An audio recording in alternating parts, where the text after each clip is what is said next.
Taas yung paa. Go lang.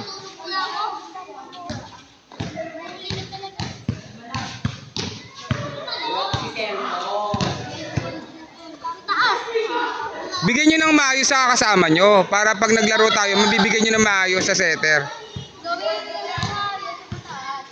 Last 3. Bigyan mo ng maayos.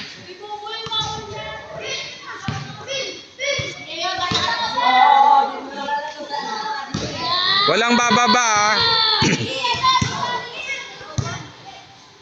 Taas ang paa.